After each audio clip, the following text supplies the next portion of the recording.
Et moi, c'est Eba Maniela, étudiante en première année radiologie et imagerie médicale à l'Institut Scientou. Alors, qu'est-ce qui t'a attiré vers le domaine de l'imagerie médicale et radiologie en particulier? En fait, moi, je voulais faire dans technique de laboratoire. Mais bon, j'ai vu que c'est un truc que plein de personnes font. Et j'ai aussi fait mes recherches donc par curiosité. Qu'est-ce qu'il y a plus restreint qu'on fait dans le pays?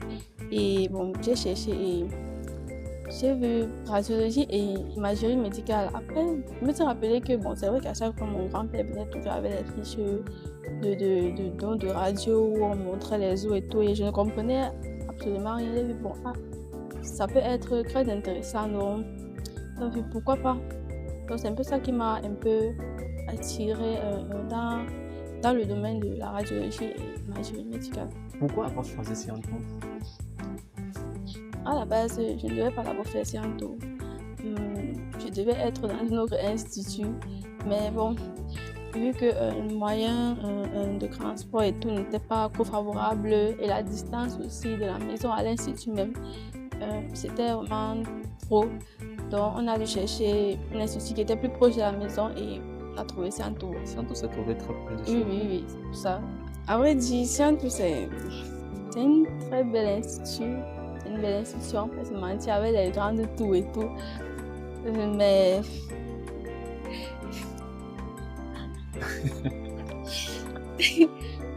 le Scientou est chouette quand même.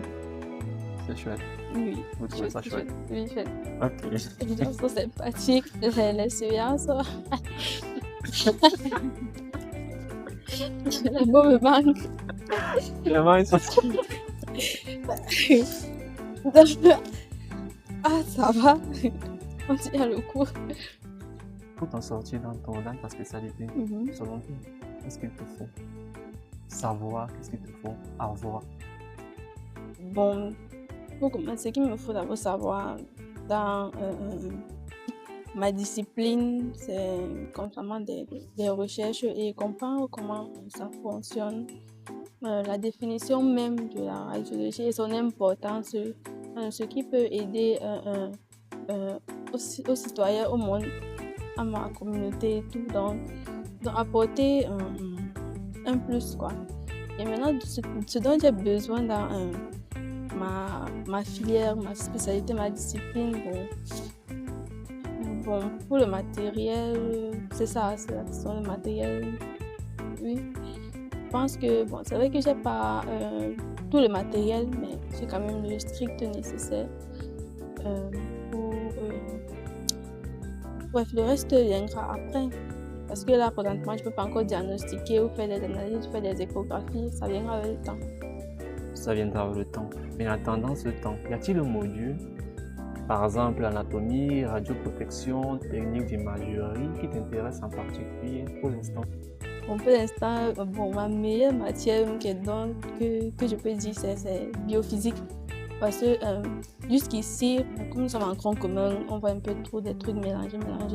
Mais jusqu'ici, c'est la matière qui va un peu plus dans le sens même de la radiologie. Parce qu'on nous parle des risques qu'il y a dans la radiologie et l'imagerie médicale, comment se protéger quand on pratique dans le domaine et tout.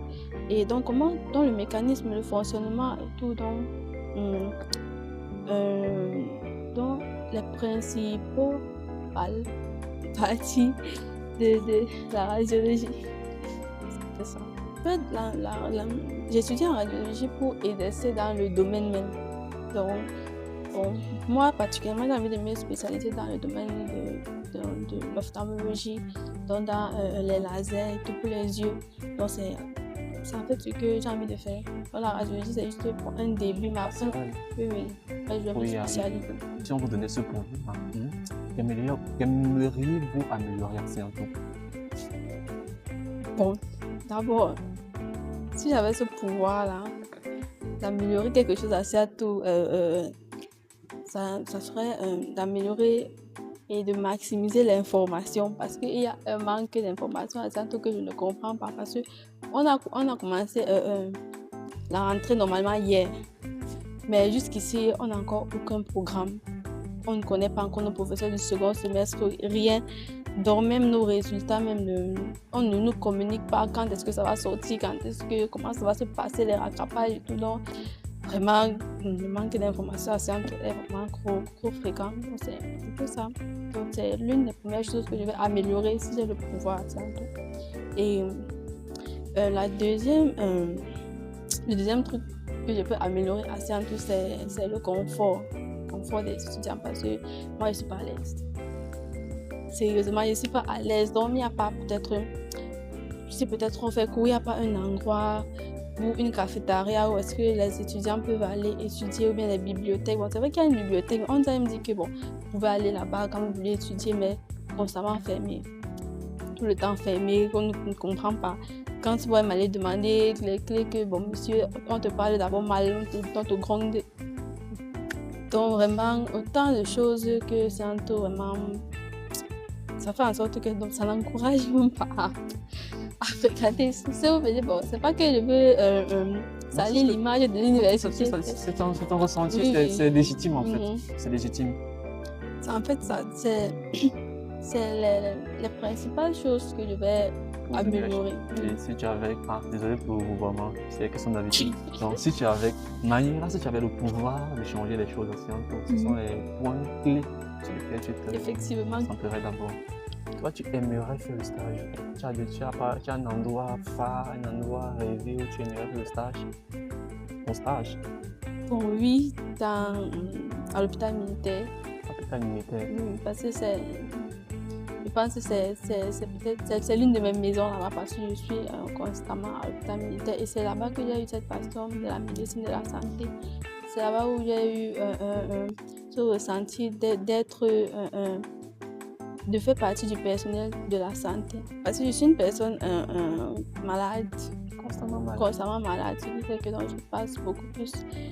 Mais mon temps, pour être en santé normalement, donc c'est un peu ça. Quelle est la première chose que vous allez faire quand vous aurez votre BTS, ou quand vous allez entendre votre nom à la radio, ou bien vous allez taper votre nom sur le site du ministère, vous allez voir Manuela. Quelle sera votre réaction? Je serais content, je vais jubiler et tout. Et après, ça va pas trop me surprendre de voir. Bon, c'est tranquille. Oui, mais après, bon, il faut bien chercher le travail. Donc, vous comptez vous lancer directement dans la vie professionnelle une fois après le BTS. Bon, c'est tranquille. Et quels sont vos hobbies ou vos centres d'intérêt en dehors de vos études? En dehors de l'école, moi je suis plus active aussi dans l'église, c'est vrai dire ça comme ça. Donc je passe aussi beaucoup plus mes journées, mon temps à l'église. Donc si on me cherche pas à la maison, donc si on me cherche et que je suis pas à la maison, je suis à l'église, je suis servante, enfant de cœur et tout. Enfant de cœur, de don catholique. Et puis je chante aussi beaucoup. C'est beaucoup. Tu t'as tapé là. Je ne sais pas trop la chanson. Parce que quand on est en train de chanter, généralement, même tous les sons qu'on a à la tête. Non, juste un seul. Ok.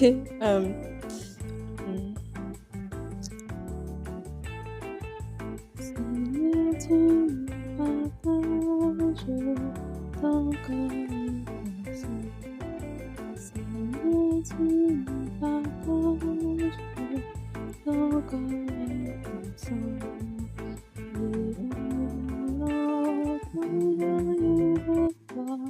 en chantant, tu es ce qui belle et belle.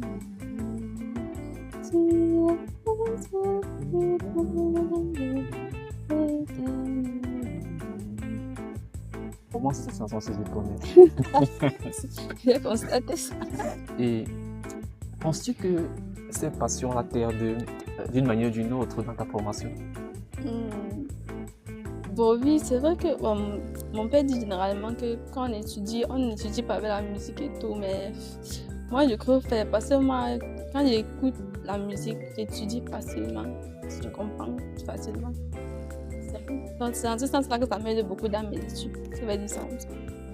vu que tu es donc déjà étudiante pleine en imagerie médicale, quel conseil donnerais-tu aux étudiants qui hésitent, aux élèves qui hésitent encore à se lancer dans cette spécialité-là?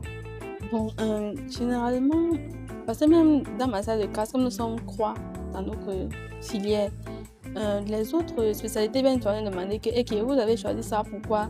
Parce que ça a trop de risques, tellement de risques, parce que d'abord qu'il faut des énormes protections pour exercer ça. Parce que à force d'accumuler les radiations, les rayons X, bon, on peut accumuler peut-être En ensemble contact avec les rayons gamma. Oui, et ça peut affecter la santé, mais bon, moi je me dis que tant que on est bien protégé, assuré, il y a aucun danger à cela, et c'est un truc très personnel où il y a beaucoup d'argent normalement. Parce que c'est un truc que les gens ne font pas beaucoup. Même vous voyez, ils sont très peu. Oui. La neurologie, quoi. En fait, nous sommes d'abord croix. Dans d'autres certains ils sont 100, 200.